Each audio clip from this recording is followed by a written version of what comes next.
Hello friends, welcome back to the YouTube channel dictation club. आज का dictation आनंद मासिक पत्रिका अंक 32 से लिया गया है, जो कि अलग अलग स्पीड में आपको मिल जाएगा। अगर आपको इसकी पीडीएफ अलग से चाहिए तो आप नीचे डिस्क्रिप्शन बॉक्स से टेलीग्राम चैनल ज्वाइन कर सकते हैं, जहां भविष्य में आने वाले डिक्टेशंस की लिंक डाल दी जाती है। साथ ही चैनल में आपको अन्य प्लेलिस्ट मिल जाएगी, जिसकी लिंक आपको डिस्क्रिप्शन बॉक्स में मिल जाएगी, जैसे रामधारी गुप्ता खंड 1, रामधारी गुप्ता खंड 2, न्यूज़पेपर डिक्टेशन, आनंद मासिक पत्रिका के विभिन्न अंक, जो कि अभी कुछ अंक कंप्लीट हो चुके हैं। इसके अलावा आउटलाइन के शॉर्ट्स भी मिल जाएंगे। तो ज़्यादा समय ना लेते हुए डिक्टेशन स्टार्ट करते हैं 5 सेकंड के बाद।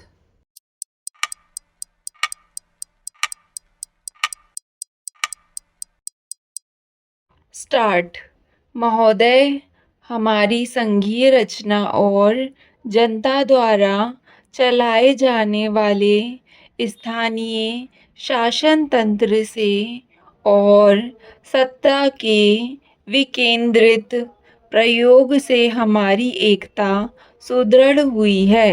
कभी कभी तनाव और असहमति होती है, किंतु हमारे विकास की वर्तमान अवस्था में और विशेष रूप से इस कारण ऐसा होना अनिवार्य है कि हमारे पास इतने कम साधन हैं कि प्रत्येक को संतुष्ट नहीं किया जा सकता। हमारे से छोटे देशों में भी अब क्षेत्रीय खींचातानी अनुभव की जा रही है। इन स्थितियों में हमने अपने राष्ट्रीय पुनर्निर्माण का कार्य अपने हाथ में लिया। अपनी पंचवर्षीय योजनाओं में सामाजिक सुविधाएं बढ़ाने, उद्योगों के लिए आवश्यक ढांचा खड़ा करने और ऐसे बुनियादी उद्योग स्थापित करने का काम शासन ने अपने जिम्मे लिया है, जिन्हें निजी उद्योग स्थापित नहीं कर सकते। साथ ही निजी उद्योगों के लिए भी बड़ा क्षेत्र बचा है और स्वतंत्रता के बाद निजी उद्योगों के लिए बढ़ने की बहुत गुंजाइश है और वास्तव में इन्होंने इतनी अधिक उन्नति की है कि इन्हें पहचानना कठिन है। विकास से अंतत्वगत्वा सब वर्गों को सहायता मिलती है, फिर भी यह लगता है कि शुरू के चरणों में इसके कारण असमानताएं बढ़ी हैं। हमें इस तरह के असंतुलन ठीक करने के बारे में सदा सजग रहना चाहिए। साथ ही आर्थिक कारणों के साथ साथ सामाजिक कारणों पर भी ध्यान देना चाहिए। इस स्थिति के कारण कई बार हमारी गति मंद पड़ जाती है, किंतु युद्ध, प्राकृतिक आपत्तियों और अन्य कठिनाइयों के होते हुए भी हम आगे बढ़े हैं। हमने अपने लोकतंत्र को सुदृढ़ किया है। हमारे 7.5 करोड़ बच्चे स्कूलों में पढ़ रहे हैं और लगभग 20 लाख विद्यार्थी कॉलेजों में हैं। हमारे देश में 50 करोड़ परिवार खेती करते हैं। खेती ही हमारे लिए सबसे महत्वपूर्ण है।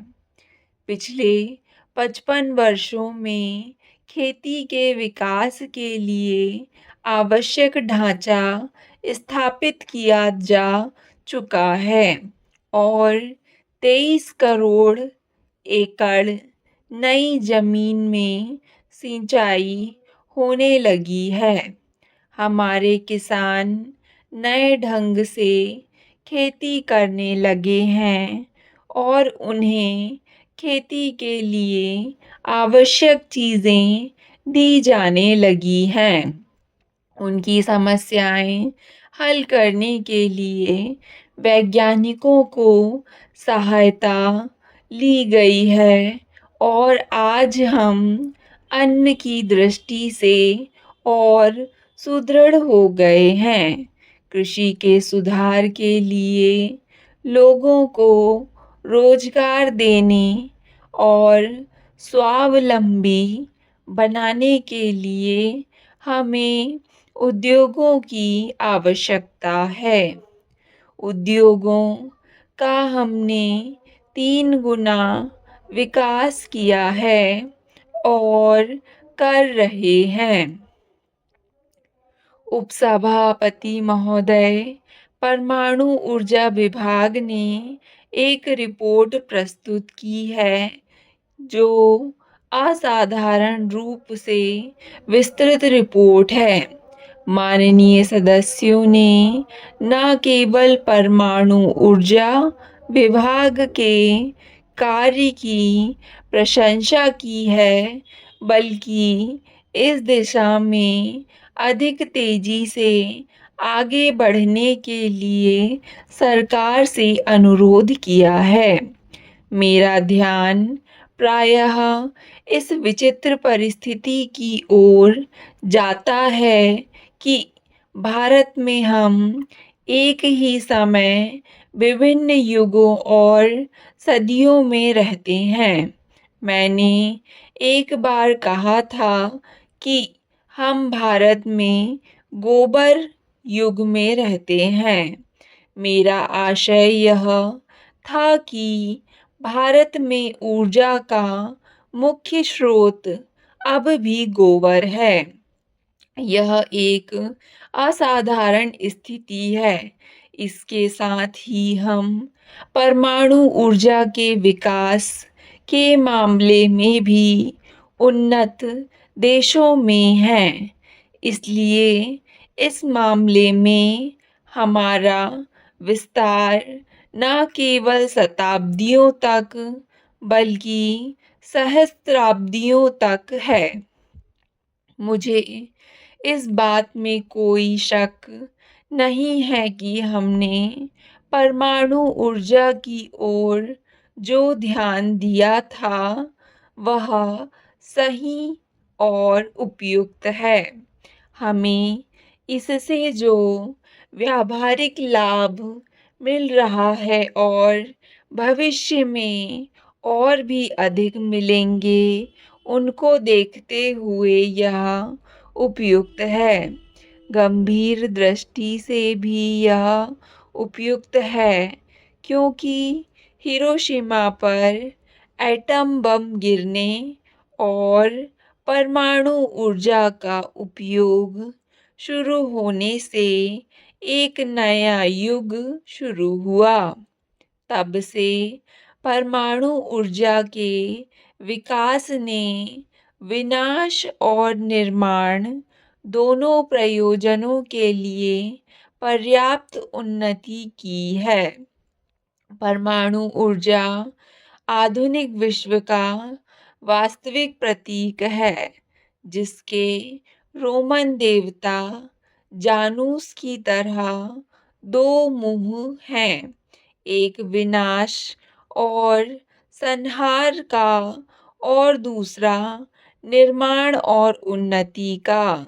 जहाँ तक हमारा संबंध है, हमने एटम बम या इसी प्रकार की चीजें ना बनाने का निश्चय किया है, लेकिन इस नई शक्ति के उपयोग की उन्नति में पीछे रहने का भी हमारा कोई विचार नहीं है। यह सच है कि जिस देश ने परमाणु ऊर्जा का पूरी तरह विकास कर लिया है, वह अंततः इसे अच्छे या बुरे प्रयोजनों के लिए उपयोग कर सकता है। मैं आज जो कुछ कह रहा हूँ वह आवश्यक नहीं है कि भविष्य में लोगों पर कोई बंधन होगा, लेकिन मुझे आशा है कि हम इस देश में ऐसा वातावरण बनाएंगे जिससे कोई भी सरकार भविष्य में इसका प्रयोग बुरे प्रयोजनों के लिए नहीं करेगी। जिन माननीय सदस्यों ने इस संबंध में अपने विचार प्रकट किए, उन्होंने परमाणु ऊर्जा विभाग को उचित बधाई दी है। उपसभापति महोदय, परमाणु ऊर्जा विभाग ने योग्य वैज्ञानिकों को चुनने और उन्हें अपेक्षित प्रशिक्षण तथा अनुभव प्रदान करने का काम किया है और कर रहा है। इस प्रकार विभाग ने युवा वैज्ञानिकों का एक बहुत अच्छा दल तैयार किया है। मुझे याद आता है कि कुछ विख्यात विदेशी वैज्ञानिकों ने भी इस बात का उल्लेख किया है। जब वे ट्रॉम्बे जाते हैं तो परमाणु ऊर्जा विभाग में जिम्मेदार पदों पर कार्यरत नवयुवकों के बारे में अवश्य कहते हैं।